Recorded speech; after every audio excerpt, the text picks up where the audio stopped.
بسم الله الرحمن الرحيم.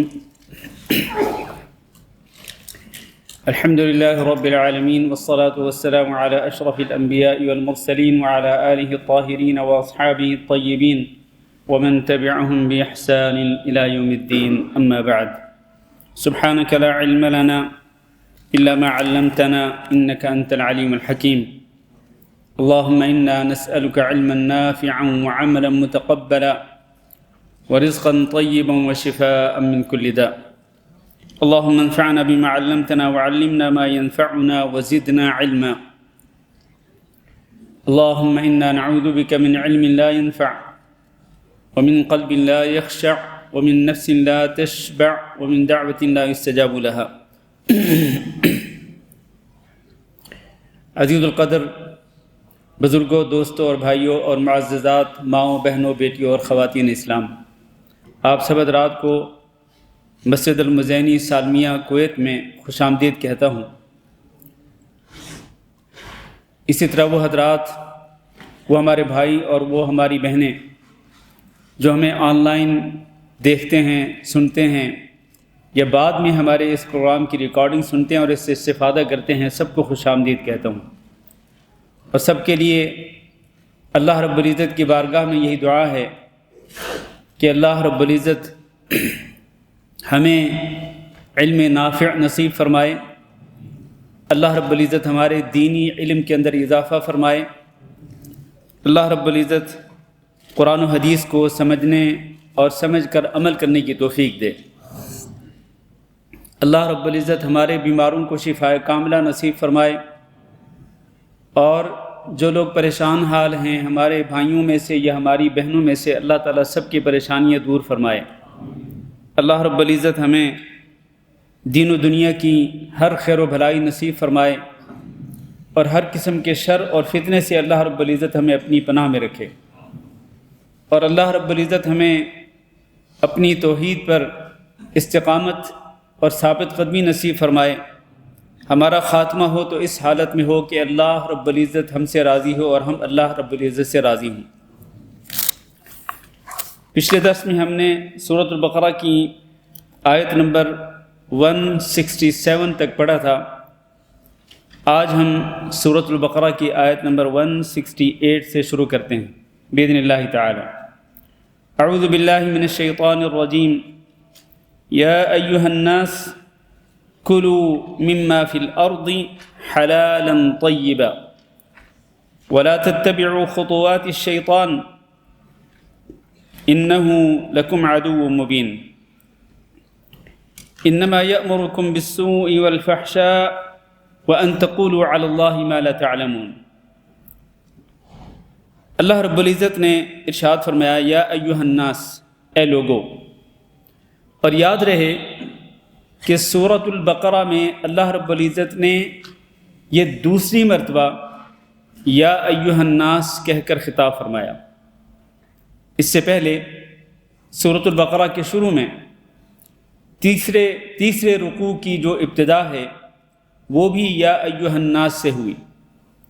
یا ایھا الناس اعبدوا ربکم الذی خلقکم والذین من قبلکم لعلکم تتقون۔ اے لوگو، تم اپنے رب کی عبادت کرو، وہ جس نے تمہیں پیدا کیا اور جس نے تم سے پہلے لوگوں کو بھی پیدا فرمایا۔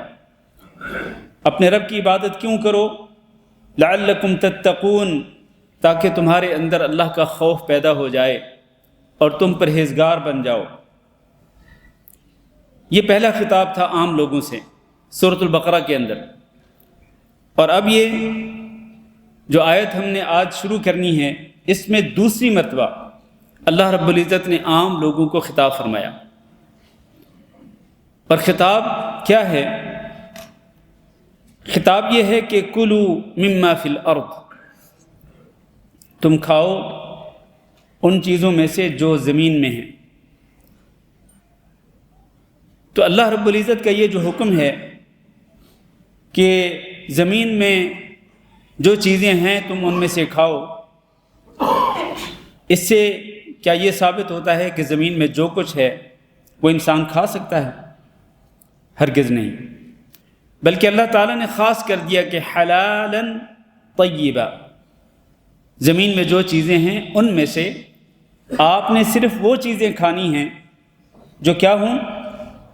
حلال ہوں اور پاکیزہ ہوں، جو حلال ہوں اور پاکیزہ ہوں۔ یعنی صرف کسی چیز کا پاک ہونا کافی نہیں ہے، بلکہ پاک ہونے کے ساتھ ساتھ یہ بھی ضروری ہے کہ وہ کیا ہو؟ حلال ہو۔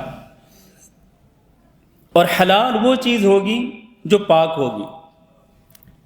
کوئی ایسی چیز حلال نہیں ہو سکتی جو ناپاک ہو۔ ناپاک کوئی بھی چیز ہو وہ حرام ہے، اور پاک چیزوں میں سے صرف حلال چیزوں کو اللہ رب العزت نے کھانے کا حکم دیا۔ اس کا مطلب یہ ہے کہ زمین میں جو کچھ موجود ہے، کھانے پینے کے لیے جو کچھ بھی موجود ہے، اس میں سے صرف اور صرف آپ وہ چیز کھا سکتے ہیں جو حلال ہو، یعنی جس چیز کو اللہ رب العزت نے حلال قرار دیا ہو، یا جس کو رسول اکرم صلی اللہ علیہ وسلم نے حلال قرار دیا ہو اور اس کو حرام قرار نہ دیا ہو، اور وہ پاک بھی ہو، تو ایسی ہر چیز آپ کھا سکتے ہیں۔ اور اللہ رب العزت نے یہاں یہ حکم کیوں نازل فرمایا؟ اس لیے کہ بعض لوگ ایسے تھے، خاص طور پر مشرکین عرب، انہوں نے کچھ جانوروں کو جو کہ اللہ رب العزت کی طرف سے حلال قرار دیے گئے تھے، انہوں نے اپنی طرف سے ان جانوروں کو حرام کر دیا تھا۔ وہ جانور جو اللہ رب العزت نے حلال قرار دیے تھے، انہوں نے ان جانوروں کو حرام قرار دے دیا کہ ان کا گوشت کھانا بھی حرام ہے، اور حتیٰ کہ ان پہ سواری کرنا بھی حرام ہے۔ اور یہ وہ جانور ہوتے تھے حلال جانوروں میں سے کہ جن کو وہ خاص کر دیتے تھے کس کے نام پہ؟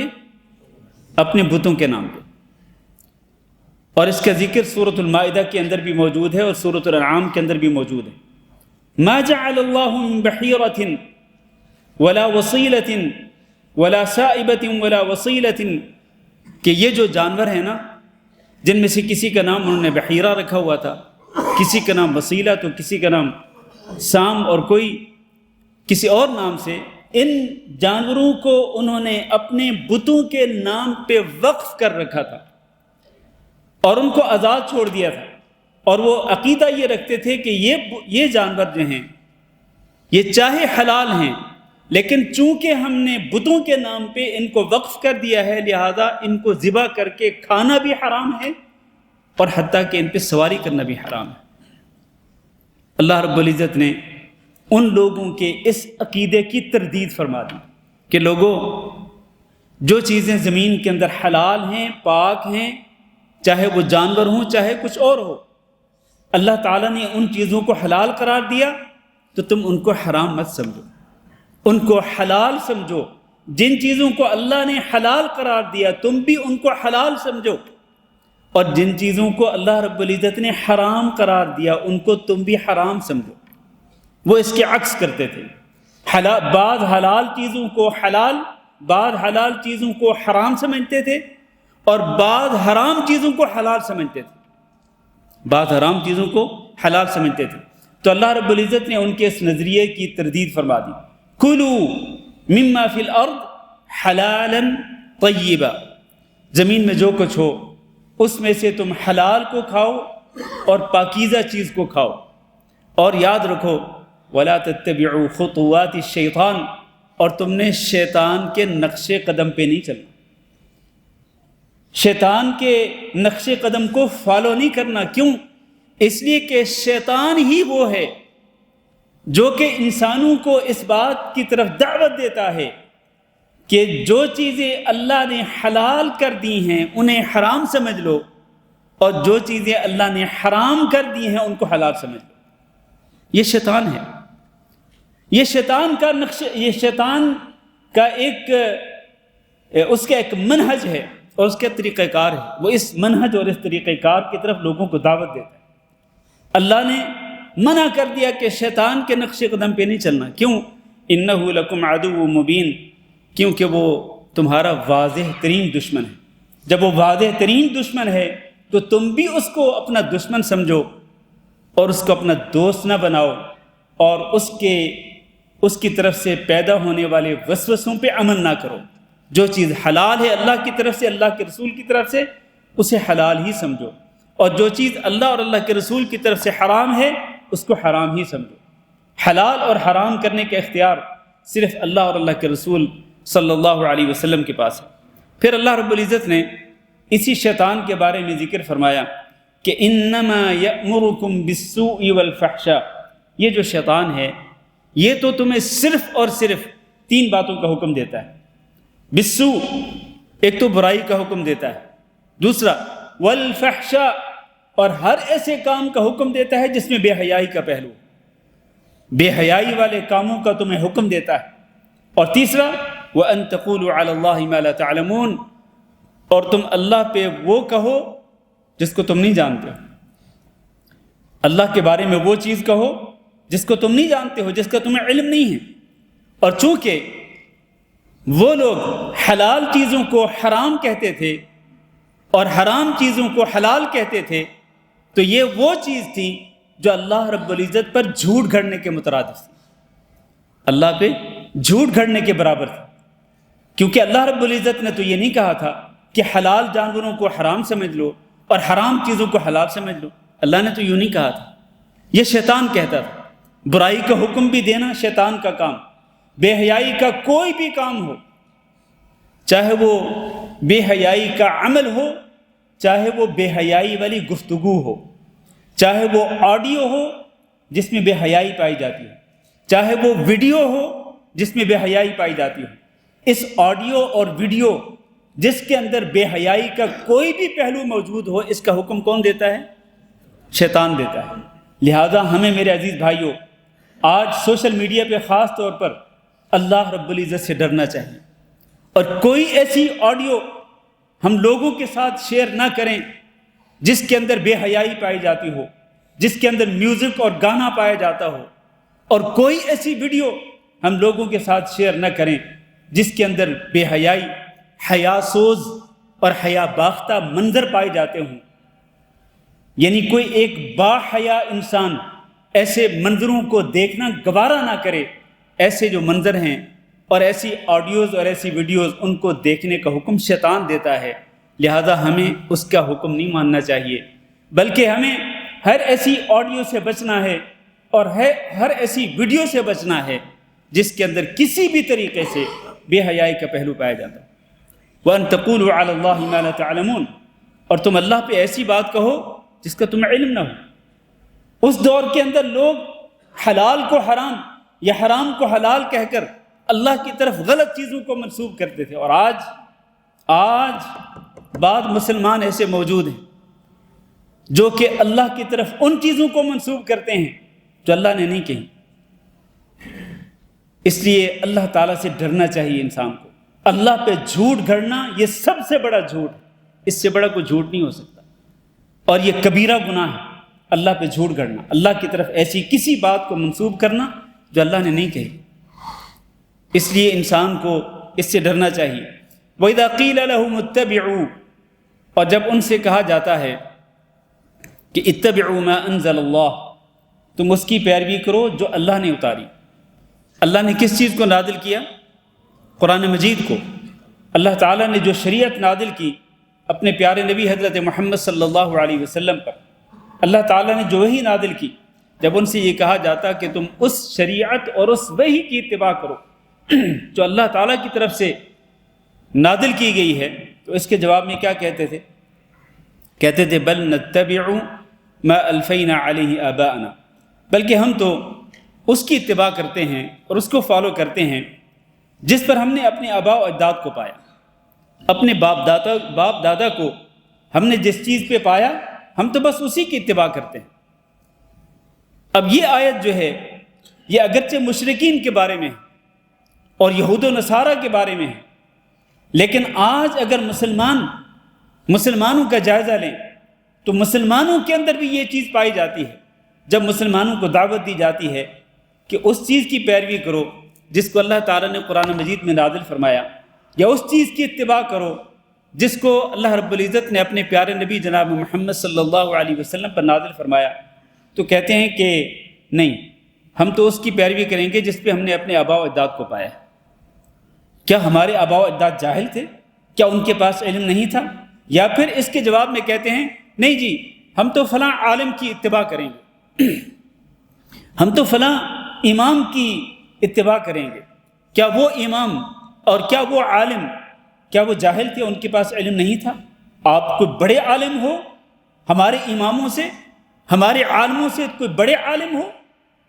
چنانچہ اس طرح کی حجت پیش کر کے وہ اس چیز کو رد کر دیتے ہیں جس کو اللہ رب العزت نے قرآن مجید میں نازل فرمایا، یا جو نبی کریم صلی اللہ علیہ وسلم نے اپنی صحیح احادیث میں ارشاد فرمایا، اس کو وہ ٹھکرا دیتے ہیں۔ گویا کہ آج مسلمانوں کا طرز عمل، بعض مسلمانوں کا طرز عمل وہ ہے جو کہ مشرکین کا تھا۔ مشرکین کو بھی جب یہ کہا جاتا تھا کہ اتبعوا ما انزل اللہ، جو اللہ تعالیٰ کی طرف سے نازل شدہ اس کی اتباع کرو، تو کہتے تھے نہیں، ہم تو اپنے آباء و اجداد پہ، ہم نے جس چیز پہ اپنے آباء و اجداد کو پایا ہم تو بس اسی کی پیروی کریں گے۔ اللہ نے اس کا جواب کیا دیا؟ اولو کان آباؤہم لا یعقلون شیئا ولا یہتدون، کیا اگر ان کے آباء و اجداد عقل نہیں رکھتے تھے، سمجھ نہیں رکھتے تھے، اور وہ ہدایت یافتہ نہیں تھے، تو تب بھی یہ ان کی پیروی کریں گے؟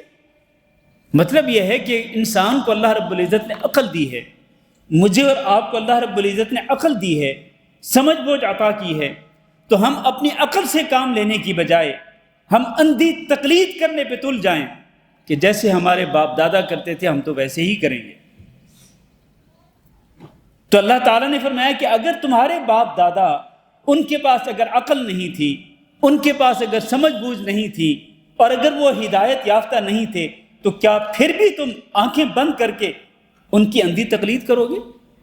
یعنی تمہیں اللہ تعالیٰ نے جو تمہیں عقل دی ہے نا، تمہیں اس عقل سے کام لینا چاہیے۔ اور اللہ رب العزت نے ہدایت کے لیے اس کتاب کو نازل فرمایا۔ نبی کریم صلی اللہ علیہ وسلم کی احادیث آج ہر موبائل کے اندر موجود ہیں، تو کتاب اللہ کی طرف رجوع کرنا اور نبی صلی اللہ علیہ وسلم کی صحیح احادیث کی طرف رجوع کرنا میرے اوپر اور آپ کے اوپر لازم ہے، نہ یہ کہ ہم سنی سنی باتوں پر یقین کر لیں اور اندھی تقلید کرنے پہ ہم تل جائیں کہ جو کچھ ہم نے دیکھا کہ ہمارے آباء و اجداد جو کچھ کرتے تھے ہم بھی اسی طرح کریں گے۔ نہیں میرے بھائیوں، یہ جو طرز عمل ہے، یہ جو طریقہ کار ہے، یہ مشرکین کا طریقہ کار تھا، یہ کسی سچے مسلمان کا طریقہ نہیں ہو سکتا۔ سچا مسلمان کیا کرتا ہے؟ انما کان قول المؤمنین اذا دعوا الى اللہ ورسولہ لیحکم بینہم ان یقولوا سمعنا واطعنا۔ مومنوں کے شایان نشان یہ ہے کہ جب ان کو اللہ اور اللہ کے رسول کے فیصلوں کی طرف بلایا جائے تو آگے سے وہ کیا کہیں؟ کوئی حیل و حجت پیش نہ کریں کہ ہمارے آباء و اجداد، ہمارے باپ دادا ایسے کرتے تھے تو ہم اس طرح کیوں نہ کریں۔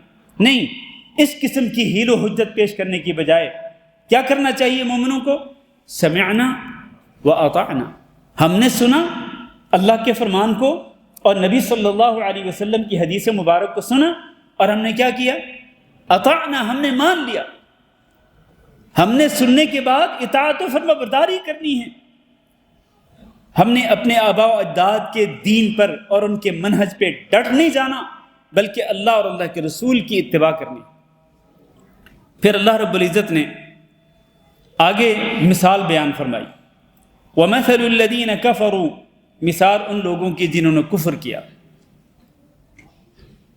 یہ وہ کافر تھے جو کہتے تھے کہ ہم تو اس کی اتباع کریں گے جس پر ہم نے اپنے آباء و اجداد کو پایا۔ اللہ نے ان کی ایک مثال بیان فرمائی، مثال ان کی جنہوں نے کفر کیا، کمثل الذی، اس شخص کی مثال جیسی ہے، الذی ینعق، جو کہ آواز دیتا ہے، پکارتا ہے اونچی آواز کے ساتھ، کس کو؟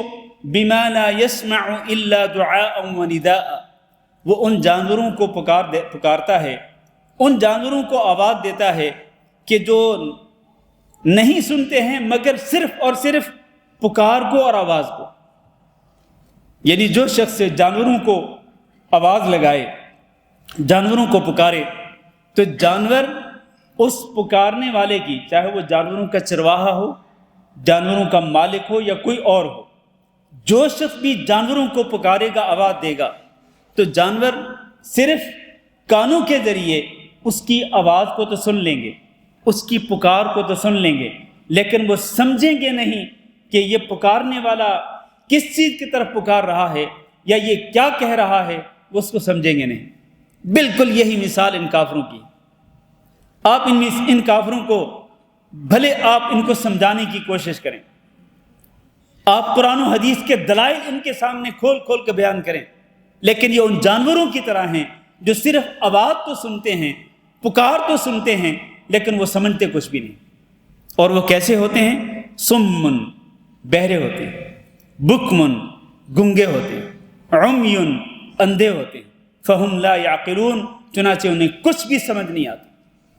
جس طرح جانوروں کو جانور بہرے ہوتے ہیں اور گنگے ہوتے ہیں اور اندھے بھی ہوتے ہیں، بالکل جانوروں کی طرح جس طرح وہ نہیں سمجھتے، یہ مثال ہے ان کافروں کی جن کافروں کو قرآن اور حدیث کی طرف اور اللہ کے منزل، اللہ تعالیٰ کی طرف سے نازل کردہ شریعت کی طرف دعوت دی جاتی ہے تو وہ سنتے تو ہیں، ان کے کانوں میں آواز تو پڑتی ہے، لیکن وہ سمجھتے کچھ بھی نہیں۔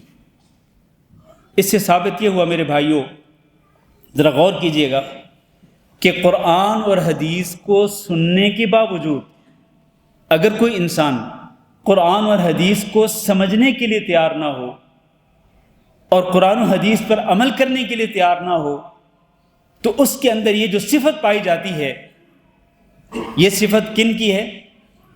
یہ صفت کافروں کی ہے، یہ صفت مومنوں کی نہیں ہو سکتی۔ جس طرح میں نے پہلے کہا، مومن سنے گا قرآن کو اور حدیث کو، فوراً وہ اپنا سر جھکا دے گا، سر تسلیم خم کرے گا اور کہے گا میں نے سنا اور میں نے مان لیا، عمل کرنے کے لیے تیار ہو جائے گا، سچا مومن۔ لیکن اگر کوئی شخص سچے ایمان سے خالی اور عاری ہے، وہ صرف زبانی کلامی مومن ہے، زبانی کلامی مسلمان ہے، تو اس کو آپ چاہے جتنا مرضی قرآن اور حدیث کے ذریعے سمجھانے کی کوشش کریں، وہ ایسے ہی ہوگا جیسا کہ ایک جانور ہے جس کو آپ جتنا مرضی پکارتے رہیں، وہ سنے گا ضرور لیکن سمجھے گا کچھ بھی نہیں۔ اس لیے اللہ تعالیٰ نے ایسے لوگوں کو وہاں سورۃ الاعراف میں فرمایا، اولئک کالانعام، یہ لوگ جو ہیں نا، جو کان ہونے کے باوجود حق بات کو نہیں سنتے اور آنکھیں ہونے کے باوجود وہ حق بات کو نہیں دیکھتے۔ ایسے لوگ کیا ہیں؟ دل ہونے کے باوجود وہ صحیح بات کو سمجھ نہیں سکتے۔ تو ایسے لوگ جو ہیں یہ چپائے جانوروں کی طرح ہیں، بلکہ یہ چپائے جانوروں سے بھی بدتر ہے۔ چپایا جانور جو ہے نا، پھر بھی جب اس کو اس کا مالک آواز دے گا نا، وہ کسی نہ کسی طریقے سے وہ اپنے مالک کی اتباع کرے گا، وہ مالک کے پیچھے پیچھے چلے گا۔ مالک اس کو کہے گا ادھر جانا ہے، وہ ادھر جائے گا۔ مالک اس کو کہے گا کہ ادھر بیٹھنا ہے، وہ بیٹھ جائے گا۔ کم از کم کسی حد تک چپایا جانور پھر بھی اپنے مالک کی فرمانبرداری کرتا ہے۔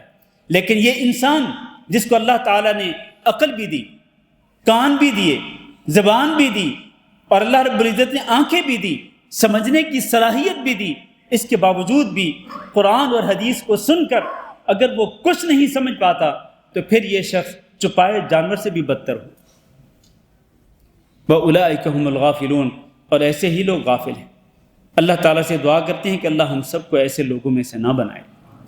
اللہ ہم سب کو قرآن اور حدیث کو سمجھ کر ہمیں اللہ رب العزت عمل کرنے کی توفیق دے، قرآن و حدیث کو ہمیں اپنا اوڑھنا بچھونا بنانے کی توفیق دے، قرآن اور حدیث کی روشنی میں اللہ رب العزت ہمیں زندگی گزارنے کی توفیق دے۔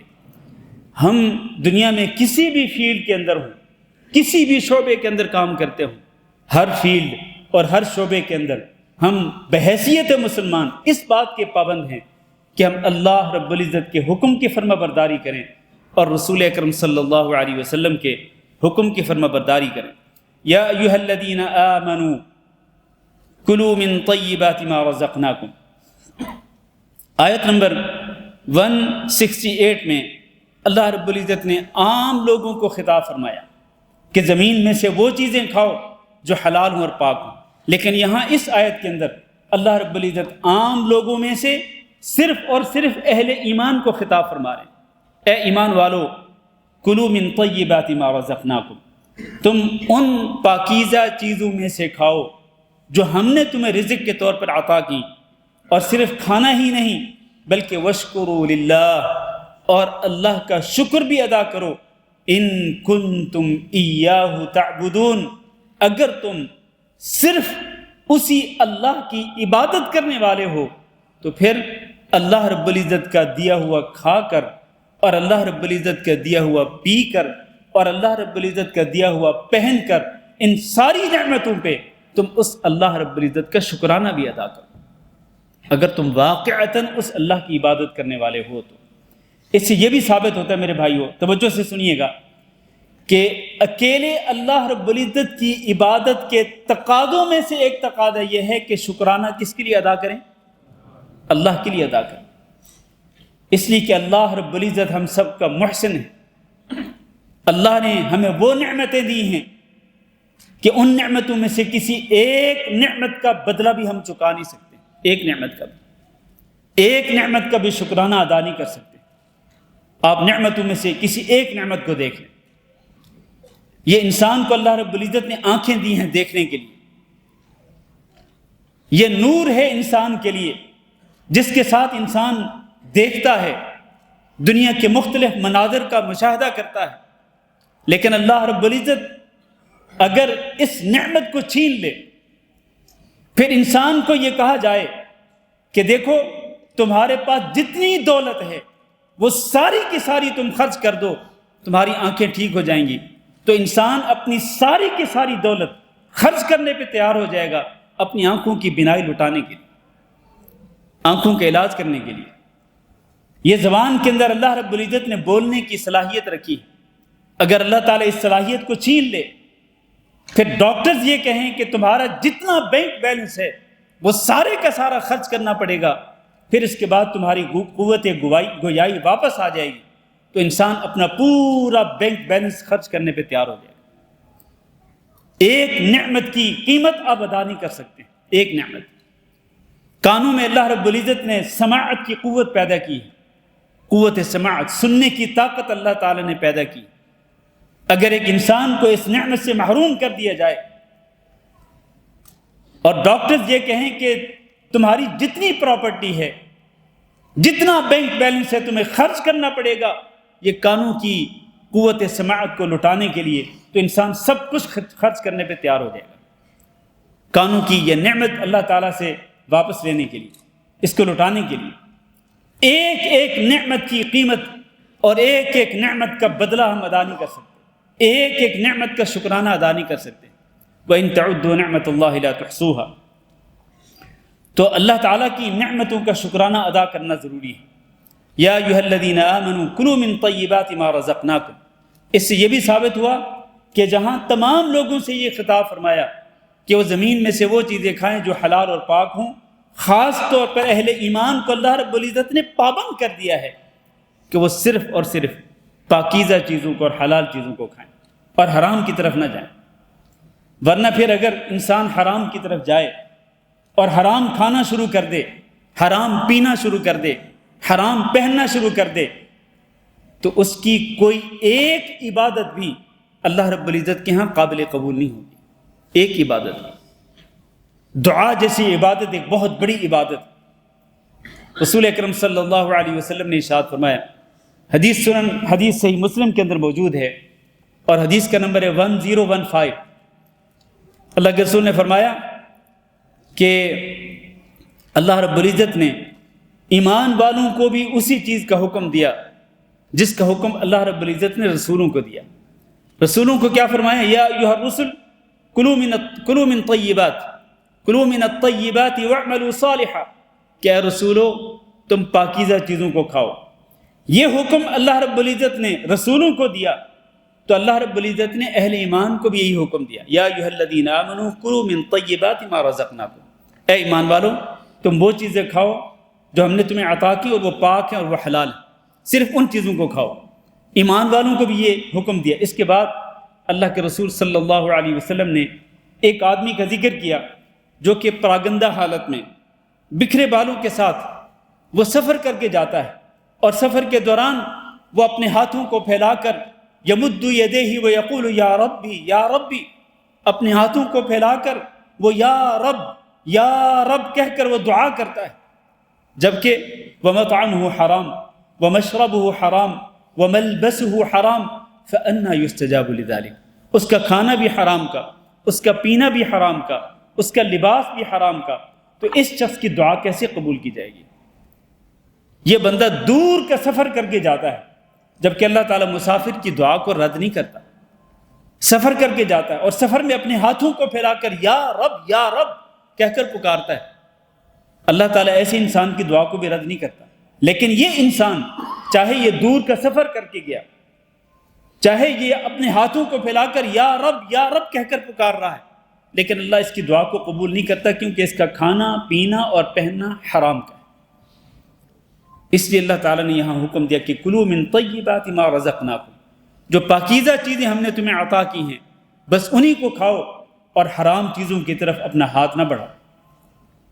انسان کو بچنا چاہیے، انسان کو ان چیزوں سے بچنا چاہیے، حتیٰ کہ جن چیزوں کے اندر شبہ ہو، یعنی ایک تو وہ چیزیں ہیں جو واضح طور پر حرام ہیں، اور جن چیزوں کے اندر شبہ پایا جاتا ہو انسان کو ان چیزوں سے بھی بچنا چاہیے، ان چیزوں سے بھی بچنا چاہیے۔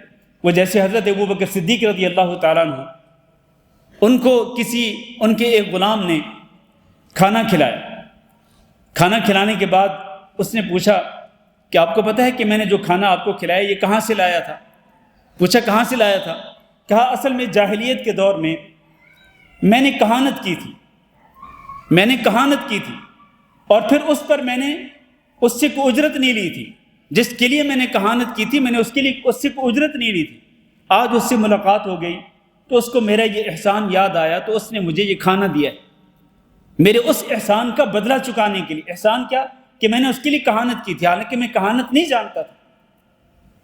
تو ابوبکر صدیق رضی اللہ تعالیٰ نے اپنے منہ کے اندر انگلیاں ڈال کے کوشش کر کے انہوں نے الٹی کی، اور جو کچھ کھایا تھا وہ باہر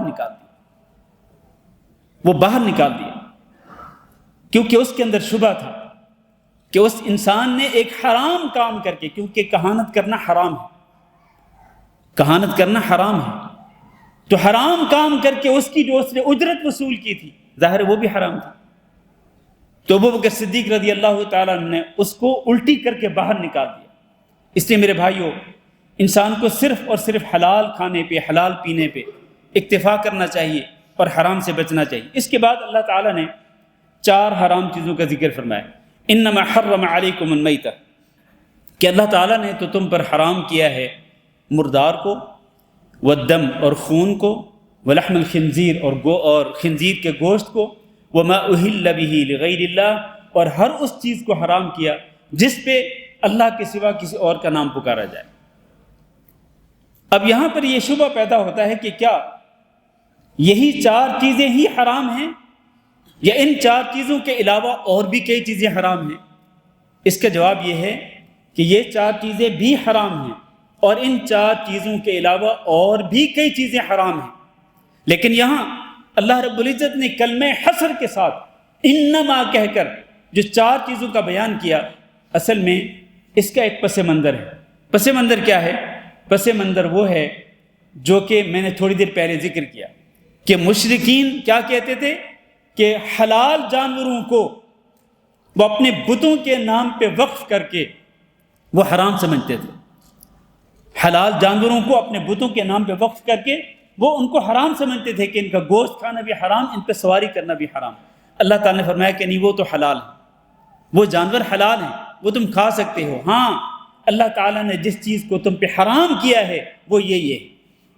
تو اللہ تعالیٰ نے ان کے خاص نظریے کی تردید کرتے ہوئے اللہ نے یہاں پر 4 چیزوں کا ذکر کیا، کیونکہ وہ لوگ ان 4 چیزوں کو حلال سمجھتے تھے۔ تو اللہ نے فرمایا وہ جو حلال جانور ہیں جن کو تم اپنی طرف سے حرام سمجھتے ہو، وہ حرام نہیں، وہ حلال ہیں۔ ہاں، حرام کون سی چیزیں ہیں؟ وہ یہ ہیں جن کو تم حلال سمجھتے ہو، اور وہ کون سی چیزیں ہیں؟ ایک تو مردار سے مراد کون سا جانور ہے؟ مردار سے مراد وہ حلال جانور ہے جو ذبح کیے بغیر وہ خود بخود مر جائے، ذبح کیے بغیر اسلامی طریقے کے مطابق ذبح کیے بغیر وہ خود بخود موت کا شکار ہو گیا ہے، وہ حلال جانور، لیکن اسلامی طریقے کے مطابق اس کو ذبح نہیں کیا گیا، وہ مر گیا یا اس کو مار دیا گیا، وہ مر گیا یا اس کو مار دیا گیا۔ جیسا کہ یورپ کے اندر آپ جانتے ہیں کہ حلال جانوروں کو بجائے اس کے کہ چھری پھیر کر ان کی گردنوں پہ بسم اللہ اللہ اکبر پڑھ کر ان کو ذبح کیا جائے، کرنٹ لگا کر ان کو مار دیا جاتا ہے، کرنٹ لگا کر حلال جانوروں کو مار دیا جاتا ہے۔ ایسے جتنے بھی جانور جن کو کرنٹ لگا کر مارا جاتا ہے وہ سارے کے سارے حرام ہیں، وہ سارے کے سارے حرام ہیں۔ یا وہ مشین کے ذریعے جانوروں کو جب ذبح کرتے ہیں مشین کے ذریعے، اور ان جانوروں کو ذبح کرتے مشین چلاتے ہوئے وہ بسم اللہ اللہ اکبر نہیں پڑھتے تو وہ جانور بھی کیا ہیں؟ وہ حرام ہیں۔ تو یہ مردار کے اندر اس قسم کے سارے جانور آتے ہیں، یہ حرام ہے۔ لیکن مردار سے دو جانور مستثنا ہیں، وہ کون سے ہیں؟ ایک مچھلی اور دوسرا ٹڈی۔ مچھلی اور ٹڈی جو ہیں یہ دونوں مردار جانور حلال ہیں، ان کو ذبح کرنے کی ضرورت نہیں پیش آتی، نہ ذبح کرنے کی ضرورت ہے۔ تو یہ جو مچھلی ہے اس کو پانی سے باہر نکالیں گے تو کچھ دیر تڑپنے کے بعد وہ خود بخود ہی مر جائے گی، وہ حلال ہے، حالانکہ آپ نے اس کو ذبح نہیں کیا۔ اس کے بعد فرمایا وہ دم، خون بھی حرام ہے۔ اس خون سے مراد دم مسفوح ہے، یعنی وہ خون جو کہ حلال جانور کو ذبح کرتے وقت اس کی گردن سے نکلے گا، جو خون وہ حرام ہے۔ باقی گوشت کو لگا ہوا خون حلال ہے، گوشت کو لگا ہوا جو خون ہے وہ حلال ہے، لیکن ذبح کرتے وقت جو خون جانور کی گردن سے نکل رہا بہہ رہا ہے وہ خون جو ہے وہ حرام ہے۔ اسی طرح خنزیر کا گوشت اور خنزیر کا پورا جانور یہ حرام ہے۔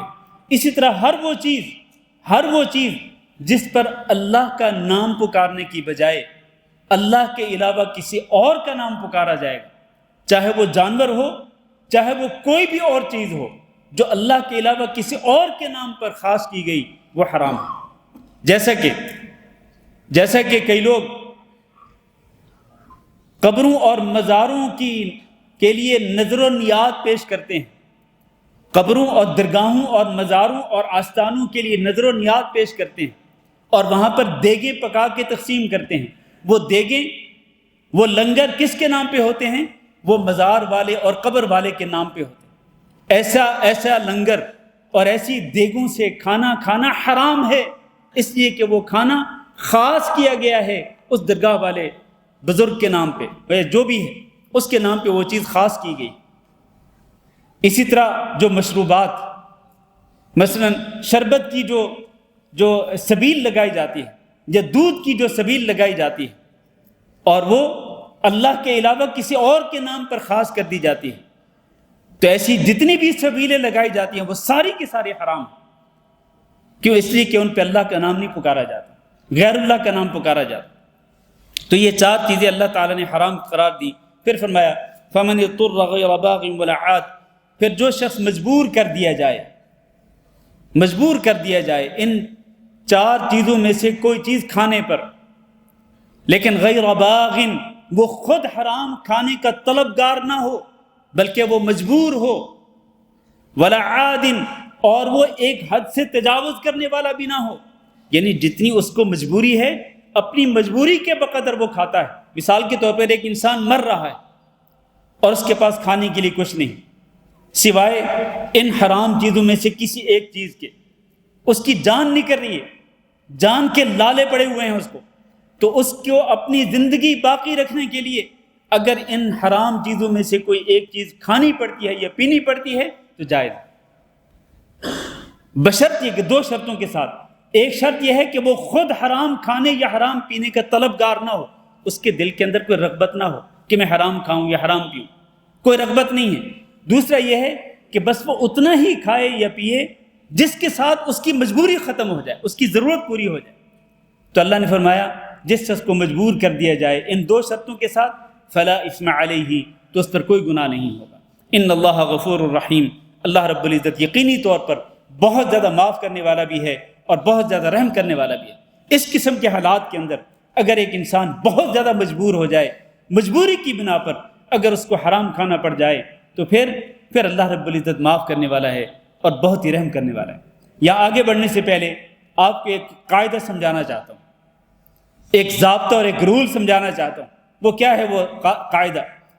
وہ قاعدہ یہ ہے کہ الضرورات تبیح المحظورات، الضرورات تبیح المحظورات۔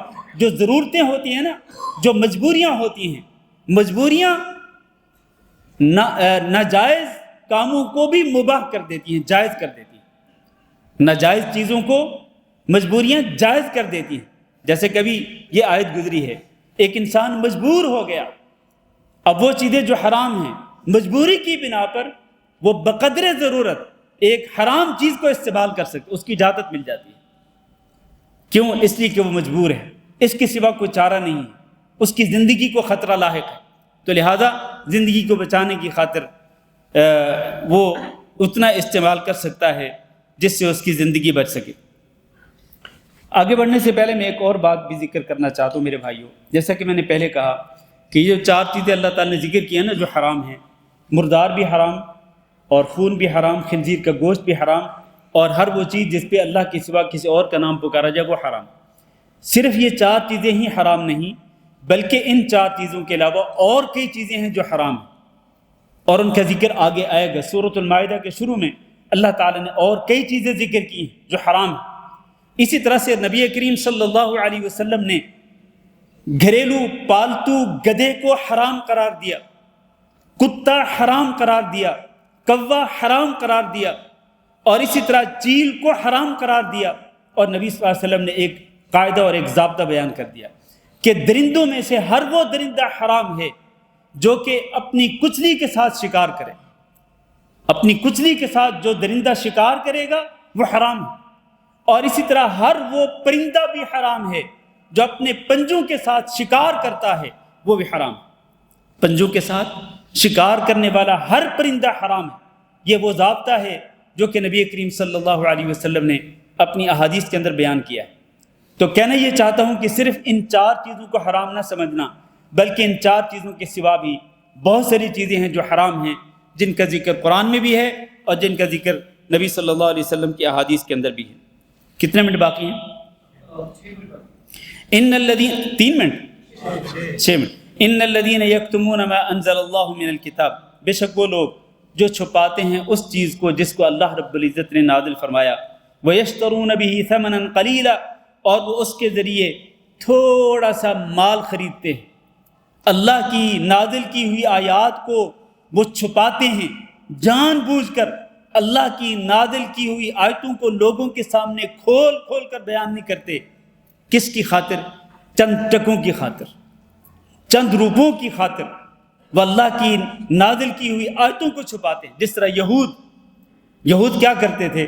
تورات کے اندر اللہ رب العزت نے آخر الزمان نبی حضرت محمد صلی اللہ علیہ وسلم کے بارے میں کئی نشانیاں ذکر کی تھی، کئی صفات ذکر کی تھی۔ یہود کیا کرتے تھے؟ ان کو چھپاتے تھے۔ کس لیے چھپاتے تھے؟ تھوڑا سا مال حاصل کرنے کے لیے۔ بالکل یہی کام آج اس دور کے اندر بھی بہت سارے لوگ کر رہے ہیں۔ قرآن مجید کی آیتوں کو جان بوجھ کر چھپاتے ہیں، لوگوں کے سامنے کھول کھول کر بیان نہیں کرتے۔ ممبر و محراب پہ کھڑے ہو کر بھی وہ اللہ کی آیتوں کو کھول کر بیان نہیں کرتے، خصوصاً اللہ کی توحید کے متعلق جو آیتیں ہیں وہ کھول کر بیان نہیں کریں گے، شرک کے متعلق جو آیتیں ہیں وہ کھول کر بیان نہیں کریں گے، کیونکہ ان کی روزی روٹی لگی ہوئی ہے اسی کے ساتھ۔ اگر وہ کھول کھول کر بیان کریں گے تو ان کی پھر 11ویں شریف بند ہو جائے گی، ان کی کل خانی ختم ہو جائے گی، یہ ساری رسمیں ختم ہو جائیں گی، کھانے پینے کے بہانے سارے ختم ہو جائیں گے۔ اس لیے وہ جان بوجھ کر اللہ کی آیتوں کو چھپاتے ہیں۔ اللہ نے ایسے لوگوں کے بارے میں کیا فرمایا؟ اولئک ما یأکلون فی بطونہم الا النار، یہ جو تھوڑا بہت مال خریدتے ہیں، تھوڑی بہت دنیا حاصل کرتے ہیں، اللہ کی آیتوں کو، اللہ کے احکام کو چھپا کر، یہ حقیقت میں اپنے پیٹوں کے اندر جہنم کی آگ کو بھر رہے ہیں، جہنم کی آگ کو بھر رہے ہیں۔ اللہ کی آیتوں کو چھپانا یہ بہت بڑا جرم ہے، بہت بڑا گناہ ہے۔ یہودی کریں تب بھی، مسلمان کریں تب بھی، اور اگر کوئی انجینئر کرے تب بھی کوئی ڈاکٹر کرے تب بھی، کوئی وہ کہے، کوئی وہ اگر ایسا گناہ کرے جس کو شیخ الاسلام کہا جاتا ہو، اگر وہ بھی اللہ کی آیتوں کو چھپائے گا، اللہ کی توحید لوگوں کے سامنے کھول کھول کے بیان نہیں کرے گا، چند ٹکوں کی خاطر، چند ڈالروں کی خاطر، چند دیناروں اور درہموں کی خاطر، تو وہ حقیقت میں اپنے پیٹ کے اندر کس چیز کو بھر رہا ہے؟ جہنم کی آگ کو بھر رہا ہے۔ کاش کہ ہمیں یہ بات سمجھ آ جائے۔ آج بہت سارے لوگ دھوکے میں آ جاتے ہیں، سوشل میڈیا پہ جن لوگوں نے دکانیں کھول رکھی ان سے دھوکہ کھا جاتے ہیں، حالانکہ وہ جان بوجھ کر اللہ کی آیتوں کو چھپاتے ہیں۔ فرمایا وَلَا يُكَلِّمُهُمُ اللَّهُ يَوْمَ الْقِيَامَةِ، ایسے لوگوں سے اللہ تعالیٰ بات کرنا بھی گوارا نہیں کرے گا قیامت کے دن، اور ان کو گناہوں سے پاک نہیں کرے گا، اور ان کے لیے دردناک عذاب ہوگا۔ فرمایا اولئک الذین اشتروا الضلالۃ بالہدی، یہ وہ لوگ ہیں جو کہ گمراہی کو خریدتے ہیں ہدایت کے بدلے میں، ہدایت کے بدلے میں گمراہی کو خریدتے ہیں، اور مغفرت کے بدلے میں عذاب کو خریدتے ہیں۔ فما اصبرهم علی النار، کس قدر صبر کرنے والے ہیں یہ لوگ جہنم کی آگ پر۔ یعنی یہ لوگ جو ہدایت کے بدلے میں گمراہی کو حاصل کرتے ہیں، مغفرت کے بدلے میں عذاب کو کماتے ہیں، اللہ کے عذاب کو دعوت دیتے ہیں، تو ان لوگوں کو جہنم کی آگ کے اندر پھینکا جائے گا، اور یہ لوگ کتنا صبر کریں گے آخر جہنم کی آگ میں؟ یہ صبر نہیں کر پائیں گے۔ جہنم کی آگ میں ان کو جلنا پڑے گا، اللہ کا عذاب برداشت کرنا پڑے گا، یہ صبر کرنے کے قابل نہیں ہوں گے۔